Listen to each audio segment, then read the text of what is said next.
Hey everybody, Carl and Erynn here, and it's banjo time. We're going to do a Melvin Wine piece called Hey Aunt Katie, There's a Bug on Me. We're going to do it on the banjo this time around. Melvin, of course, played it on the fiddle. Get Erynn to back us up. It's in two keys, the key of A for the first part, the key of D for the second, and I'm going to play out of an A tuning on the banjo. And you could also tune in D and do it that way too. They both work pretty good. So this time around I'm A tuned, and here we go. Aunt Katie, hey Aunt Katie, there's a bug on me. Something like this.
That's fun. Lots of fun tune. Yeah, so it works pretty good on the banjo. All right, thanks, Erynn.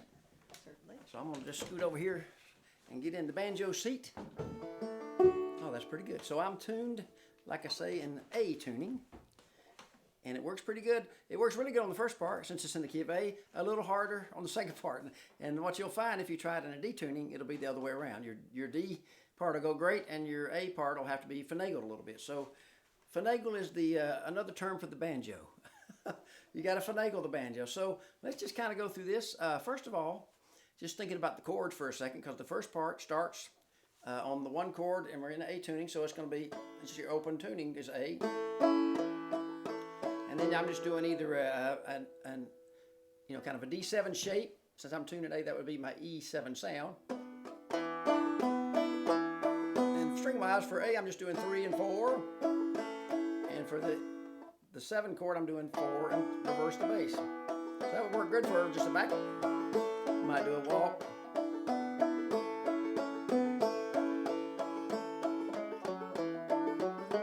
So it's nice to be able to back it up. So let's just do that a couple times to warm up. That's the backup for the first part. So it's just open, 3, 4, and I'm walking that bass string, 4, 2, open, and walk back up.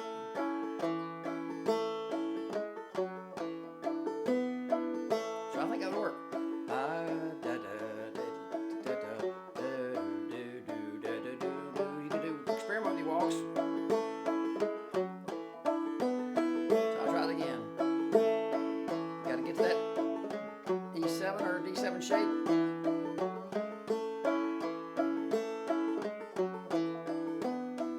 So when you do that, just playing the rhythm, let's go back and make sure. I might have been going too long on the 5 chords, just so it's so you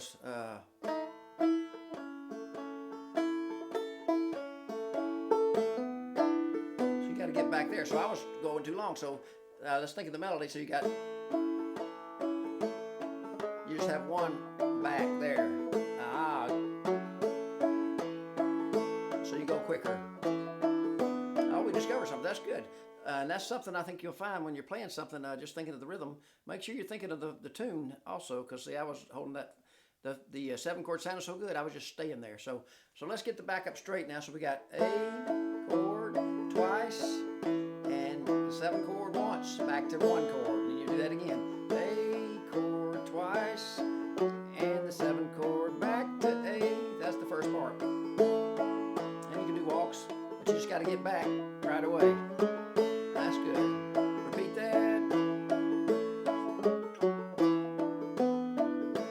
Okay, so that's the first part. And let's go ahead and look at the second part chord-wise. Now, you could do a D, a regular D shape, which is 3rd string 2, 2nd string 3, first string 4, or you could do that 7 chord there as well.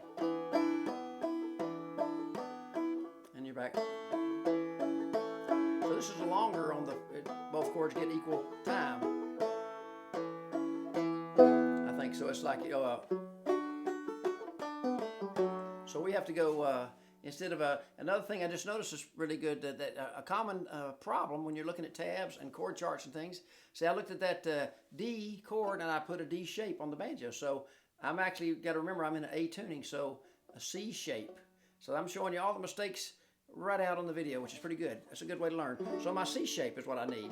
I'm tuned to A, so that's actually a D sound, right? So A's open, D's there, and there's my E. So A, D, and E are the 3 chords in the tune. So second part, we're going to need that C shape and the open A twice. So back and forth there. And then you have the A back to a C shape. So that's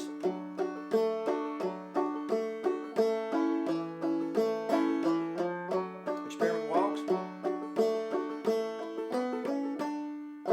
Okay, so let's go ahead and look at some melody stuff there. So I gave you some good mistakes to watch out for. If you don't do what I do, you're going to be in good shape.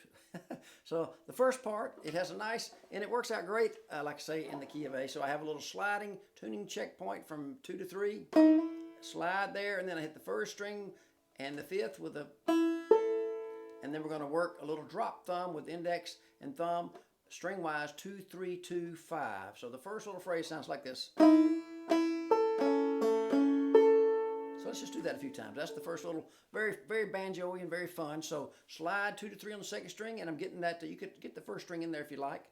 So I've just got it kind of slide, and then string-wise 1, 5, and then you're going to get your index thumb on a back and forth, the drop thumb from 2, 3, 2, and the thumb gets the 5th.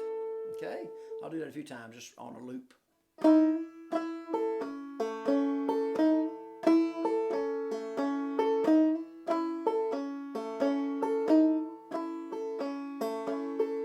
It sounds so banjo-y. Sounds good. Hey, Aunt Katie, there's a bug on me. That's what we're working on. We're in the key of A first part. Let's go ahead and add the second phrase in there. You're working that another tuning checkpoint, the 5th fret, which is that short string open, and you're going to have a little hammer and a pull off. And you're going to work that little drop thumb again. And you could keep adding that 5th string in there, but here's the second measure I have on the tab. Hammer, pull off, 2, 3, 2. Okay? So I'm going to do both those measures together a few times, okay?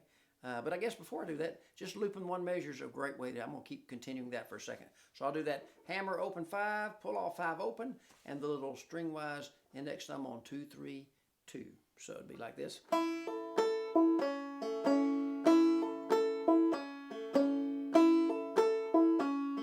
I'm using my middle finger for that first string. A lot of ways to go, but I learned to kind of use my middle finger on the first string, and my index kind of works the inside strings. That's just one way to do it. And experiment. It's good to be, the more ways you can do the same sounds, you know, you're going to get different, just like bowing things different or picking things differently. Using different fingers for different techniques is a great thing to keep in mind. Flexibility. I've heard of it, and I'm striving for it. So here's those 2 measures looped together, the first 2 measures of the A part. So 1, 2, here I go. And I'm going to do that a few times. I'll have a little pause so we can kind of think of that as a phrase, a connected phrase. 1, 2, here I go. 1,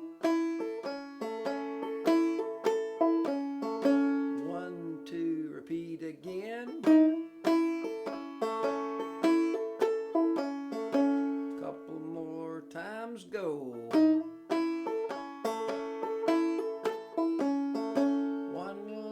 Time now. Beautiful. So that's all in your A chord. Now we get to go to our 2-finger 7 chord. We're going to hammer on the 3rd string, and we're going to have to get a reach there to that 4th fret. But remember, you can kind of let your elbow and arm move to get that chord. A lot of people have a little trouble getting that low 4th fret. But you can really let your hand, watch my hand position from here. You can really pivot around and let your elbow come down a little bit. I might be exaggerating a little bit, but the next measure is going to be a hammer on the 3rd string with the chord brush. Then we're going to reach down for that little drop thumb from 3, 4 on the the 3rd and 4th string with the index and thumb again, and you're getting that 2, 4, 2 fretwise. So it sounds like this.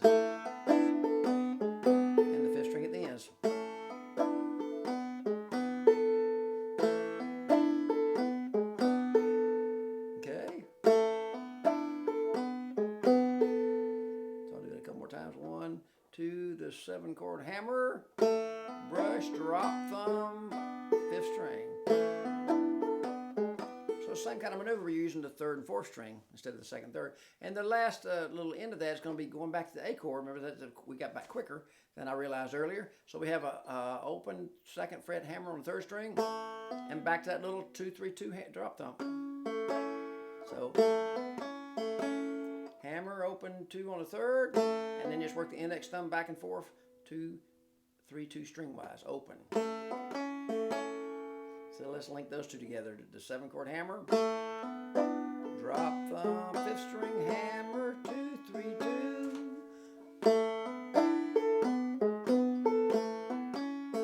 Pretty good.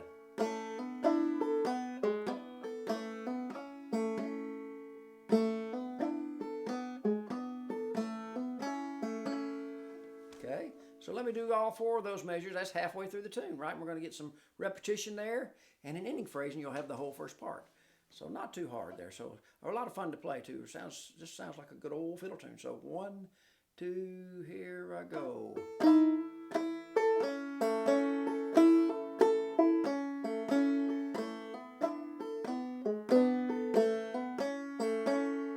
I'll do that again. And we're going to slide back into that first phrase again and have almost the same phrase, I think we do, with an ending phrase. So I'll go ahead and continue this time and get us to our ending phrase. Okay, starting over, and we're going to have a repeat of those first 2 measures. So here we go. 1, 2, here I go.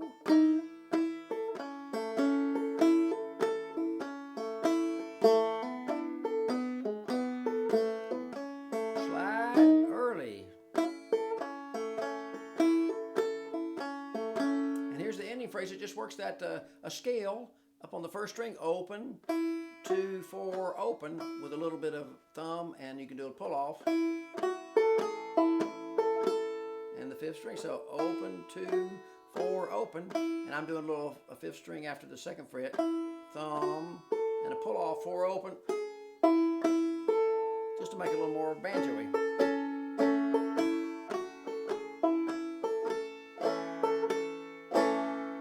Okay, so I'm going to do the ending phrase another time.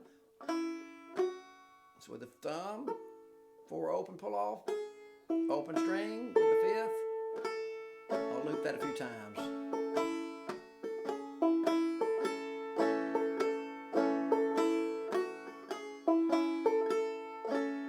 The whole first part one time, then we'll go ahead and get into where we got to shift to our C chord position and change into the key of D there. 1, 2, the first part.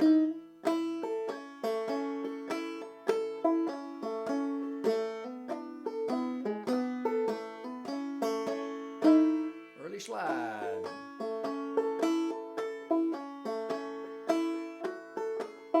Repeat that part.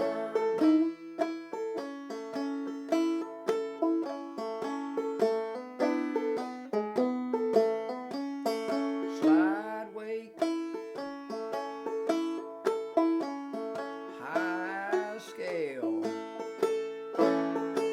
Beautiful. I think you'll find that's not that hard. That little D7 stretch or D7 shape stretch at E7 actual sounding is maybe just remember that hand and elbow, everything kind of shifting helps a lot to get that. So the second part, let's just find our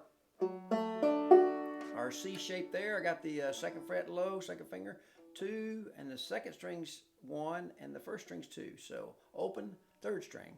So we're really just hitting that chord, a low bass and a brush, and then we're going to get the 1st string and 2nd fret being held, and the 5th string, and a pull off. And we're going to keep falling down. You're going to have a drop thumb outlining sort of that 7-chord shape. You got 1st fret and 2nd fret on the 2nd and 3rd string. And you're going to have what I call a crossover lick. Your index gets the open string. So you're really going to be doing index thumb crossing over like. So why don't we just try this little lick a few times. So I got the 1st fret on the 2nd, and then that it's a drop thumb from index and thumb, 2nd and 3rd string. Then your index gets the open 3rd string, and you're going to go down to the 3rd fret low string.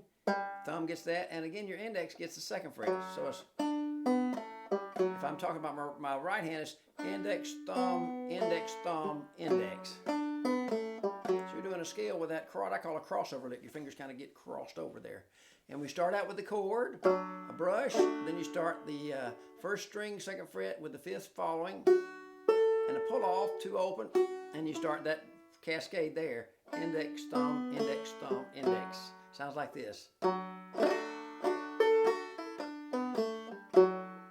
you just kind of do a little brush in the middle. I'll do that slow a few times. 1, 2, the second part. Pull off, cascade. I'll do it again. 1, 2, here it is.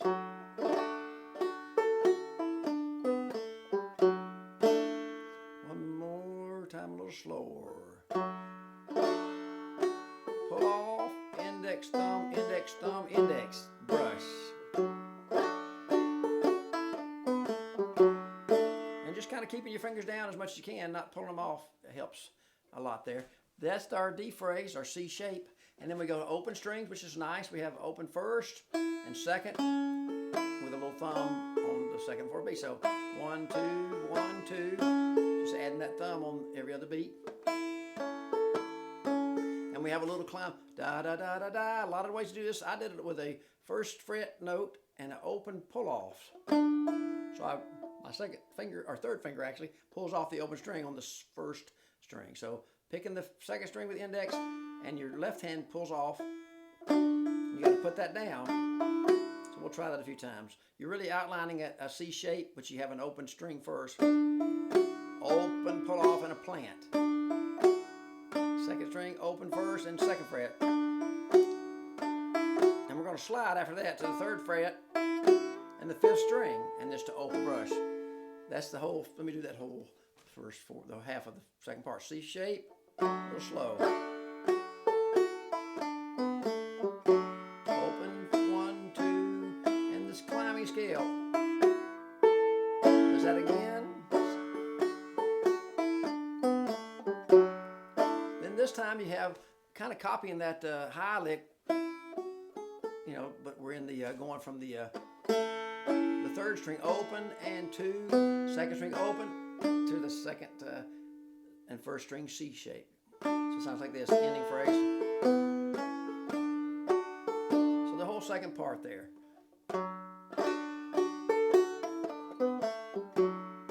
1, 2, open, scale, repeat,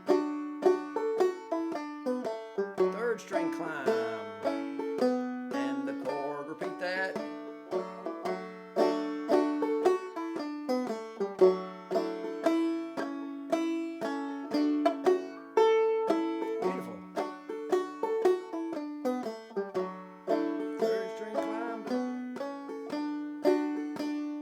You could slide, Melvin on the fiddle slides early, so on that last beat a lot of times you could slide back to that other part, you know, that right.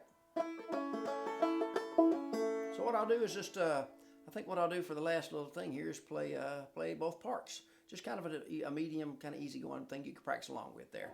And a lot of these things you can add more to or do less, you know. Great to practice the backup chords too, you know, in and out of that.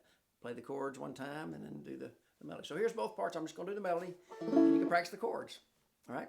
So here we go, or the melody. So 1, 2, easy going.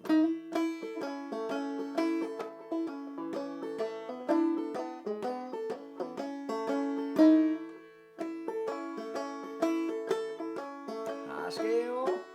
Repeat the first part.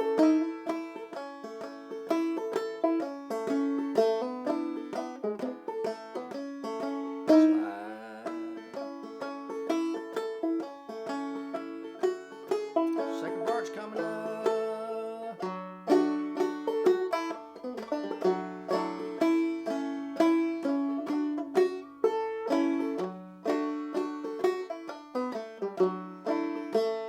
Repeat that part too.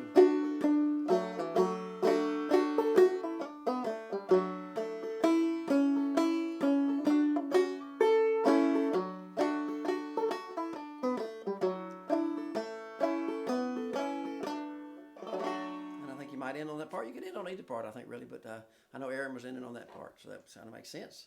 So remember, you can always, I had a little pull off going back around, but you don't have to do that. You could always leave out things.